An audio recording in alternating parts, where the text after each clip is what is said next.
Tòa vừa giờ xin đâu này vừa cái tu nhìn chợ farm phải nhủng đi tại lông thì hút gồm hút đi án tại xe cái xe tại dọc cái này vừa mảng tháo gồm này gồm chiên chữa để này điểm 10 chuột này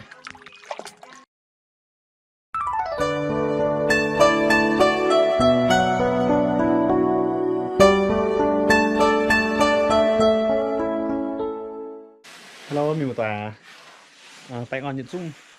ngoa giảm ồ ấy bữa chuẩn bị hút gồm rào xin miền mạch hạo bây giờ chiếu đi là bữa miền một tòa chung mảng tàng ồ này bữa này bữa cái tôi đi xăm này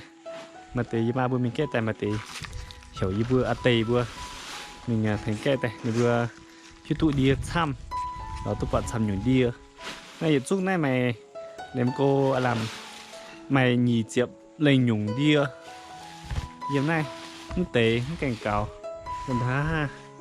thá tế quá này chọp xinh nhớ chung nhung mà tế đó này chọp xinh tại mình đi đó này đi xăm có tạ tế này mà tế xe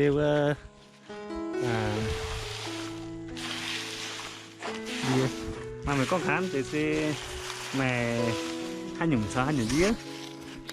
nè nó là đi nhung sao có tạ nữa là tế có hồ tế còn như bữa hít tụ như bữa mà đây nồng mai giáp đây mình muộn hao tế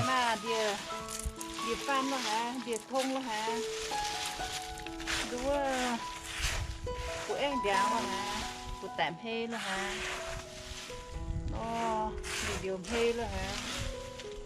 đó tôi đâu có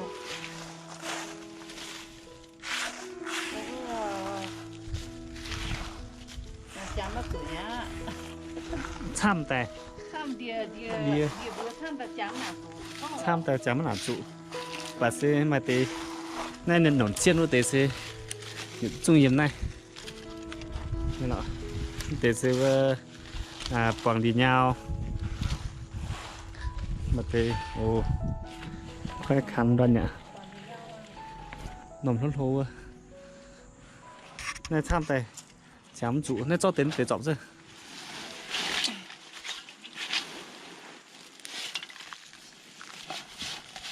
tế xe tế xe liều tế ta quần đi nhỉ nó nổ ta quần đi là tế xe đâu làm cả giam hay đi nhung tham co tả con rồi lọ đi nhung phải là tham tay chẳng mà tụ bà xe mày đâu nè mày tế hiểu cho bằng đi nhau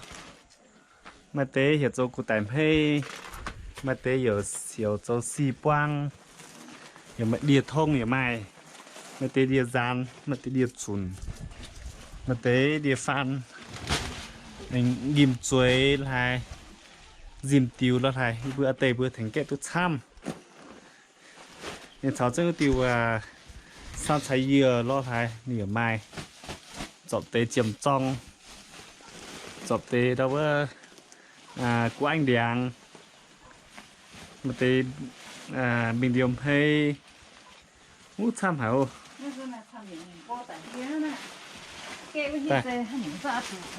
cái thảo dài thì sẽ có sẽ nó quậy con má rỉnh vậy sao thế tế hiện tại cháu tâm mình mà khá nè địa chăm tỉnh ô cái này vừa khui gai tại thôi tế xe để anh cà phận nhỏ vừa phu lào tế nhận xuất mùi cà phận nhỏ nó tế dây rốn hay là u dùng hút tế đào tế phá không tới xem mai nhổm đi tế tế có xeอยู่แท้จุ้งที่แกแต่ไหนทำอยู่เขาที่หลงถอยฟ้องตัวเอง chăm cái này đi vừa nổ no nó tầm xem bể đấy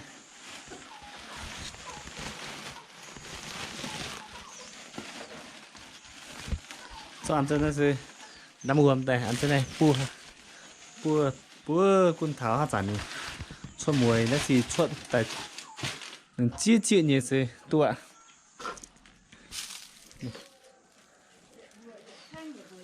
xin phổ bữa giáo chúng là sẽ bữa sẽ chọn tiêu này chọn sinh làm tiêu nhỉ bữa tại bữa hậm đâu nhìn hay bữa nếu chẳng điệt ra này đi này điệt ra này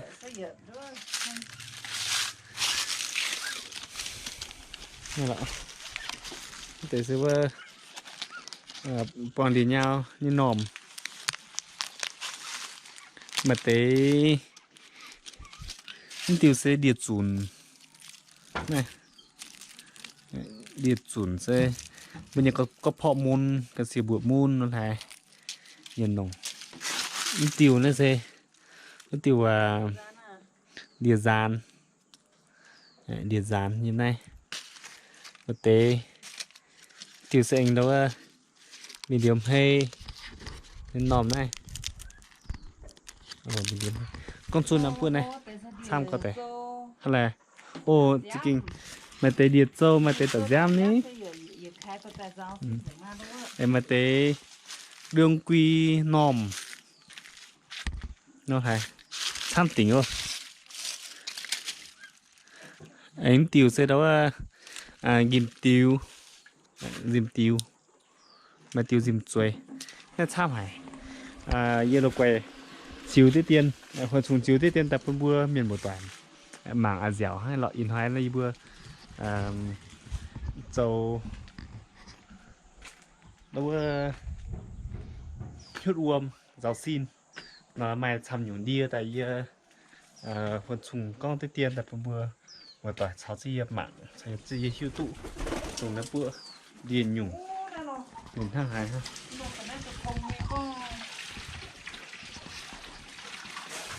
nó xem bây giờ chủ chụp ảnh được không chú? Ồ, tiền nó ổn luôn to, bữa tụi thon ta, giờ nó chẳng ra. Thao tôi nè. Ủa? Cứ mà khá. Tôi lồ.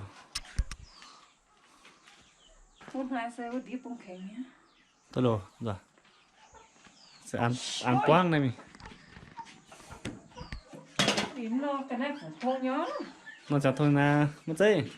Có anh đó mà nó nha mà nó ở phút cả đó nó không nó ra luôn nó.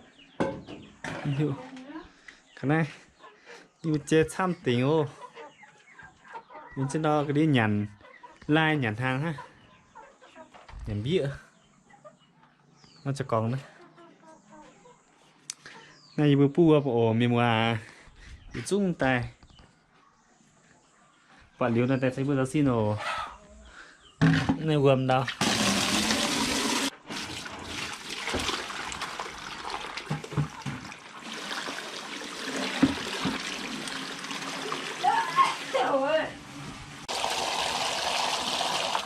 cái tôi đi dạo nó sẽ bùa thu hợp ta sẽ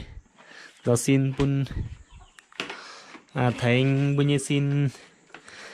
hành thang bữa miệng của miền vừa mẹ khá thầy xin duy cái môn vừa giáo xuống nó thầy sẽ bữa xe ngàn hút điều âm tải vừa giáo xin đâu này vừa cái tôi nhìn chợ farm phải nhủng đi rồi tại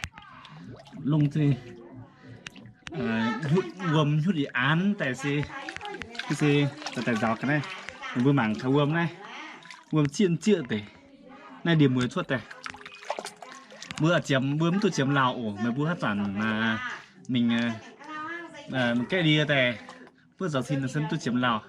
chém bia mà chém unit nó nhủ xe tọa ra tàng win mà tập phát miền xe bữa đâu hăng tuốt điều bảnh bướm cành còn trụ mày khác chung là sẽ vừa mảng chiếm tôi làm chiếm là tăng win tại khâu này sau đây mùa tôi nặng rau com chung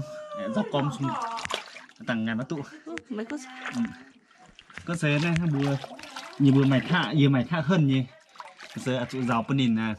chiếm bên nền xuất hàm tại sinh tài với tụ chia yếm của nhuyễn hiu xuất ôi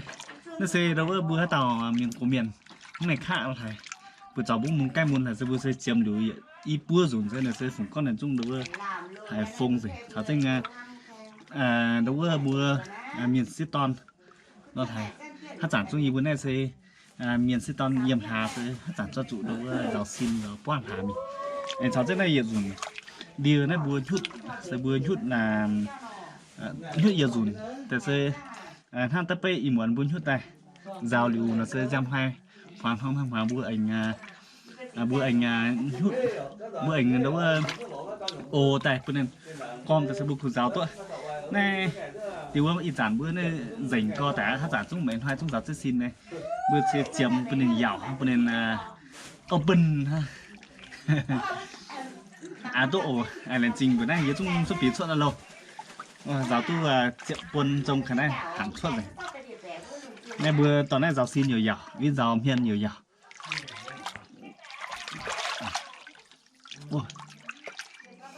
tổ lần trình mình một tài ở vậy chúng hát tàu mình bữa như uống như nào xem mình bữa cũng giàu giàu thì